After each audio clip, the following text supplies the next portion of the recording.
دیکھیں یہ غامدی صاحب نے بات کی ہے کہ تراویح تو اسلام میں ہے ہی نہیں ہے، تو حضرت عمر نے شروع کی. حضرت عمر نے تراویح شروع کی ہے، جس طرح سے شروع کی اس سے پہلے ہمیں ابو بکر کے دور میں یہ نہیں ملتی. اور نبی صلی اللہ علیہ وسلم نے بھی ختم کی ہے تراویح، 3 دن پڑھائی، اس کے بعد آپ نے کہا کہ یہ فرض نہ ہو جائے. حضرت عمر نے شروع کی. یہیں سے ہمارا بھی اہل حدیث سے اختلاف بھی اسی بیس پہ شروع ہوتا. ہم یہ کہتے ہیں کہ اگر آپ نے تراویح کو ماننا ہے حدیث کی روشنی میں، تو حدیث میں تراویح کا ثبوت نہیں ہے بلکہ تراویح کی نفی ہے. 3 دن پڑھ کے آپ صلی اللہ علیہ وسلم نے اس کو کیا کر دیا؟ ختم. تو آپ بھی ختم کریں. سمجھتے ہیں نا؟ آپ ایک بھی رکعت نہ پڑھیں. بولے تہجد ہے 8 رکعتیں اخپل طریقے سے انفرادی جو جتنی پڑھنا چاہے. اور اگر آپ عمر رضی اللہ تعالیٰ عنہ کے عمل کو بیس بناتے ہیں تو پھر عمر رضی اللہ تعالیٰ عنہ نے 20 پڑھی ہیں، 8 نہیں پڑھی ہیں. 8 کے بارے میں جو موطا کی روایت ہے وہ ضعیف ہے، اور اس کی 2 دلیلیں بہت مضبوط ہیں. نمبر 1، موطا امام مالک کی تصنیف ہے. امام مالک خود بھی 8 کے قائل نہیں ہے، وہ تو 20 سے بھی زیادہ کے قائل ہے. اور کیوں قائل ہے؟ اصل میں تو وہ بھی 20 ہی کے قائل ہے، لیکن 16 رکعتوں کے کس بیس پہ قائل ہیں وہ ایک الگ بحث ہے، وہ بھی ہمارا ہدف نہیں ہے. باقی تینوں ائمہ 20 کے قائل ہیں. تو حضرت عمر کی یہ جو 8 رکعتوں والی روایت ہے، پہلی بات تو یہ کہ امام مالک نے مالکی مذہب میں بھی فتویٰ 8 پر نہیں ہے، تو وہ کیوں اپنی کتاب کو چھوڑیں گے؟ اور سند کے لحاظ سے وہ مضطرب ہے. اس کا اضطراب کیا ہے؟ جو سند مضطرب ہوتی ہے نا، اگرچہ وہ راوی ثقہ بھی ہوں، لیکن مضطرب سند راوی کا اضطراب ہے نا، وہ ایک بیان پہ ٹکتا نہیں ہے، تو اضطراب کی بیس پہ بھی حدیث ضعیف ہوتی ہے. لہذا بہت سارے محدثین نے اس کو مضطرب کہہ کے اس حدیث کو رد کر دیا ہے. اور تیسری زبردست دلیل یہ ہے کہ اگر حضرت عمر نے 8 شروع کی ہوتی، صحابہ تابعین میں ہمیں کسی رمضان میں 8 رکعت کوئی پڑھتا ہوا تو نظر آتا ہے نا. کوئی ایک ضعیف روایت بھی نہیں ہے. بصرہ میں، کوفہ میں، دمشق میں، شام میں، ملیشیا میں، کہیں بھی اس دور میں کسی صحابی یا تابعین نے 8 رکعتیں پڑھی ہوں. 16، 20، 24 اتنی ملتی ہیں ہمیں.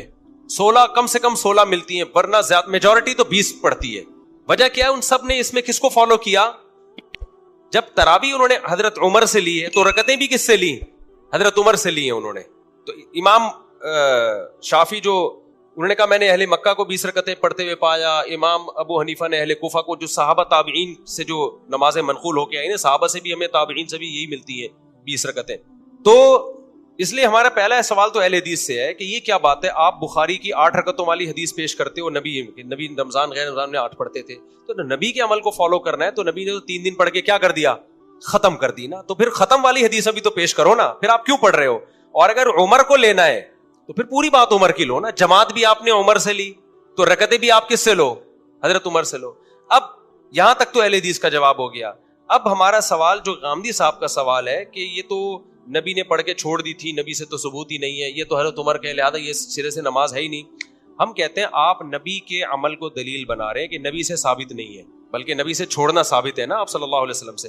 تو نبی کے عمل کو اگر آپ دلیل بنا رہے ہو تو نبی کے قول کو کیوں دلیل نہیں بنا رہے؟ علیکم بسنتی وسنت الخلفاء الراشدین المہدیین، میری اور خلفائے راشدین کی سنت کو فالو کرو.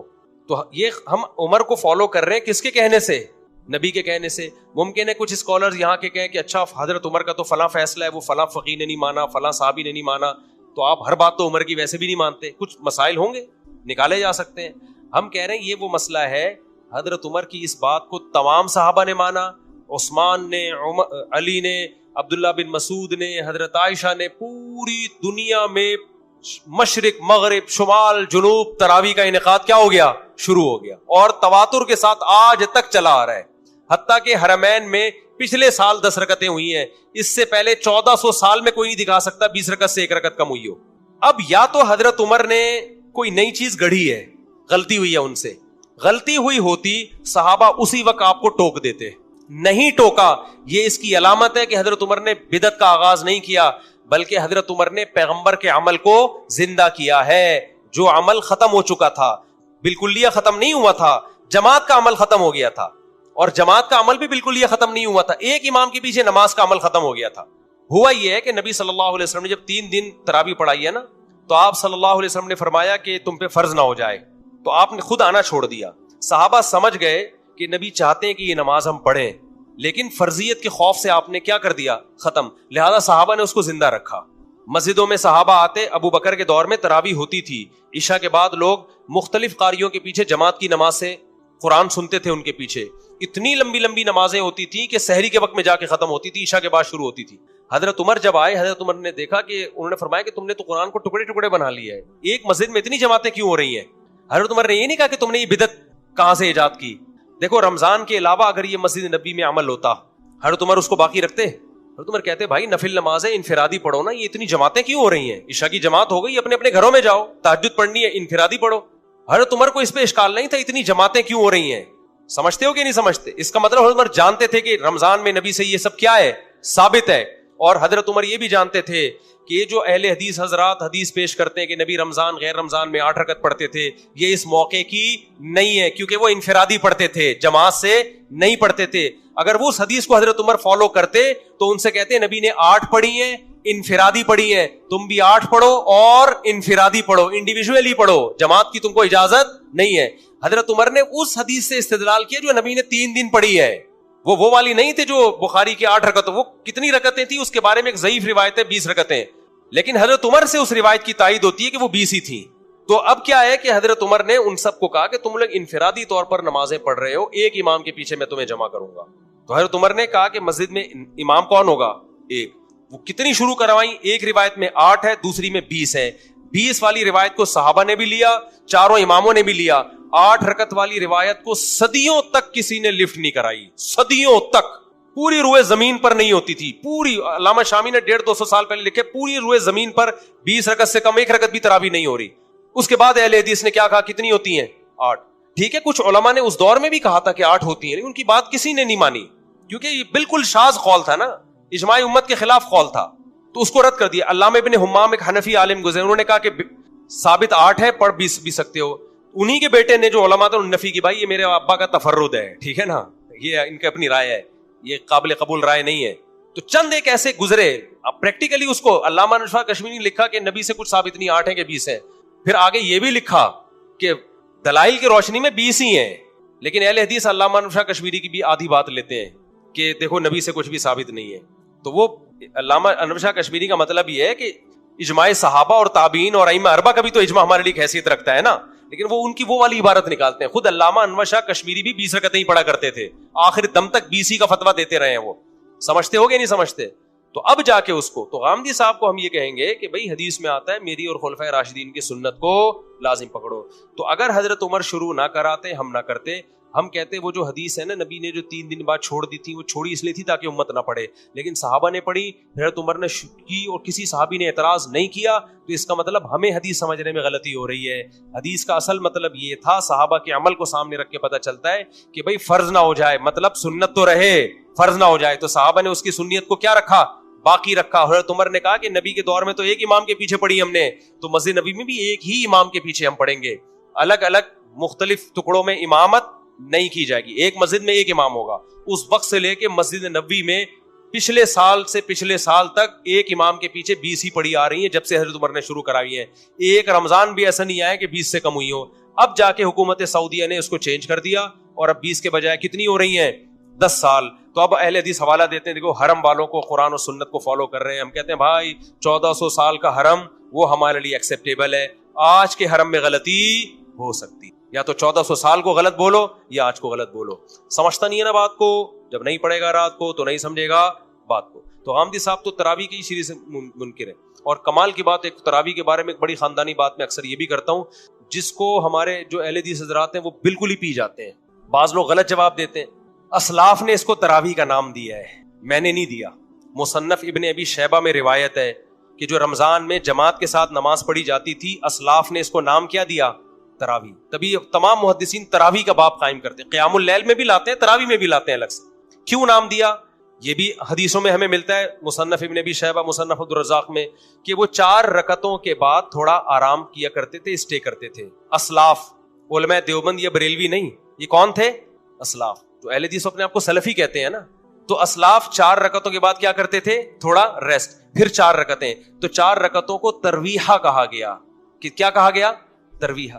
تراویح جمع اقصا ہے, بہت سارے ترویح ہے, اس کو تراویح کی نماز کہا جاتا ہے نا. تو بہت ساری 4 رکعتیں, 8 رکعتیں تو 2-4 رکعتیں ہیں, اس پہ تو جمع کا اطلاق نہیں ہوتا. عربی میں جمع کے لیے کم از کم 3 افراد چاہیے, پلورل کے لیے, پلورل کے لیے. اگر یہ 8 رکعتیں ہوتی تو ترویحتین کہا جاتا ہے اس کو, ترویحتین. تراویح نہیں کہا, تراویح جمع اقصا ہے. دیکھو مساجد جمع اقصا ہے, 2-3 مسجدوں کو نہیں, بہت ساری مسجدوں کہا جاتا ہے. اس کا مطلب اسلاف ایک ترویح نہیں پڑھتے تھے, بہت سارے ترویح تھے, تو اس نماز کو انہوں نے تراویح کہنا شروع کر دیا, بہت سارے ترویح. تو وہ نہ 8 ہے نہ 10 ہیں, 10 میں تو 2 ترویح ہوں گے اور آدھا ترویح 2 پورا ترویح ہی نہیں ہو رہا وہ تو ٹھیک ہے نا. اس کا کسی کے پاس جواب نہیں ہے. تو اس لیے جب بھی آپ جمہور سے ہٹو گے نا, یاد رکھنا بظاہر بڑے مضبوط دلائل آپ کو لگیں گے, لیکن جب آپ اس کی ڈیپتھ میں جاؤ گے تو آپ کو وہ دلائل کھوکھلے لگیں گے. امت میں جمہور امت غلط نہیں ہو سکتی, 4 آدمی غلط ہو سکتے ہیں, یہ اس امت کی خاصیت ہے. 4 کروڑ غلط نہیں ہو سکتے. سمجھتا نہیں ہے نا بات کو.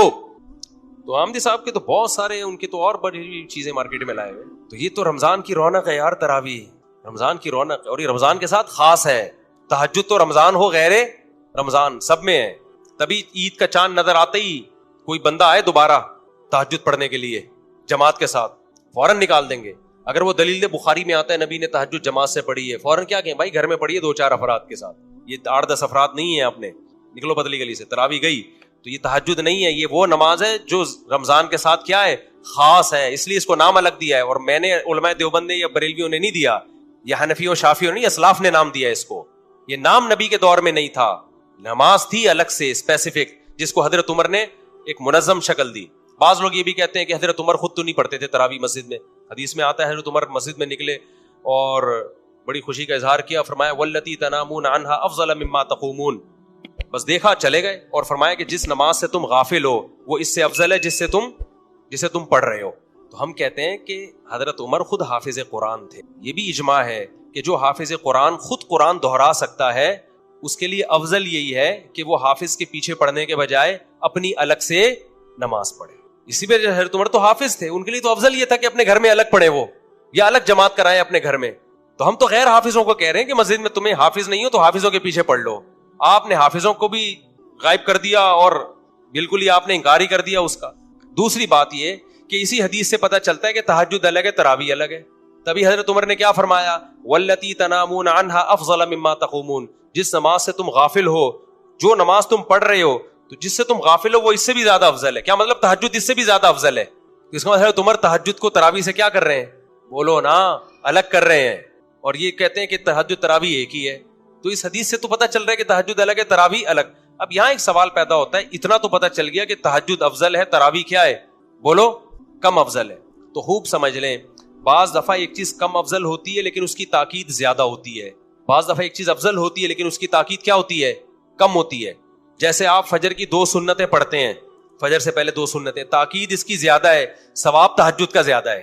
ظہر سے پہلے 4 سنتیں پڑھتے ہیں, سنتیں موقدہ ہیں, تہجد سنت موقدہ نہیں ہے, ثواب تہجد کا زیادہ ہے. لیکن تہجد چھوڑ دو قابل ملامت نہیں ہو, سنت موقدہ چھوڑ دو قابل ملامت ہو. ہمیں جس اہتمام سے صحابہ سے تراویح کی جماعت ملتی ہے اور رمضان کے ساتھ, اور نبی صلی اللہ علیہ وسلم کے بار بار آپ کے ارشادات, من قام رمضان من صام رمضان, جو رمضان میں قیام کرے, رمضان میں روزہ رکھے, قیام رمضان, صیام رمضان, قیام, پتہ چلا وہ قیام جو رمضان, یہ قیام رمضان کے ساتھ خاص ہے.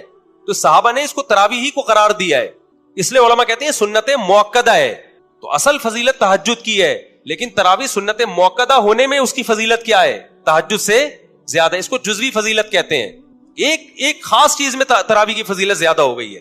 اور اس حوالے سے دیکھا جائے کہ تہجد میں صحابہ جو قرآن پڑھتے تھے, آج لوگ تراویح میں خود قرآن نہیں پڑھ سکتے.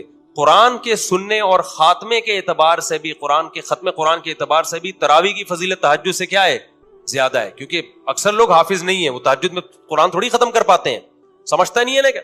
تو ہمارے پاس سب سے بڑی بات یہ کہ دیکھو, عوام کو میں ایک آسان بات کرتا ہوں, تمہیں دلائل سمجھ میں نہیں آتے نا, تم ان اسکالرس کو سنتے ہو, تم یہ تو مانتے ہو نا ابو حنیفہ کا علم اور تقوی ان سے زیادہ, انہوں نے صحابہ کی زیارت کی. امام شافعی نے تابعین کی زیارت کی, ان کا علم بھی زیادہ, ان کا تقوی بھی زیادہ. امام احمد امام بخاری کے استاذ ہیں, امام شافعی امام احمد کے استاذ ہیں. امام مالک تو ایسے امام ہیں جن کے بارے میں بہت سارے علماء قائل ہیں کہ جو حدیث میں آتا ہے نا کہ مدینہ میں ایک عالم پیدا ہوگا جس کی طرف دنیا آئے گی, جمہور اس کے قائل ہے کہ اس سے امام مالک مراد ہیں, جنہوں نے تابعین کی زیارت کی. اتنے بڑے بڑے اسکالرز جن کو 99% دنیا نے فالو کیا ہے. تو میں صرف عوام سے پوچھتا ہوں, ان کی عقل قرآن و حدیث کو سمجھنے میں زیادہ ہے یا آج کل کے اسکالرز کی؟ لوگ فوراً کہتے ہیں ہم کسی امام کو نہیں مانیں گے, ہم حدیث کو فالو کریں گے. بھائی آپ امام کو حدیث کے مقابلے میں نہ لے کر آؤ, یہ گڑبڑ کر, یہ لفاظی ہے.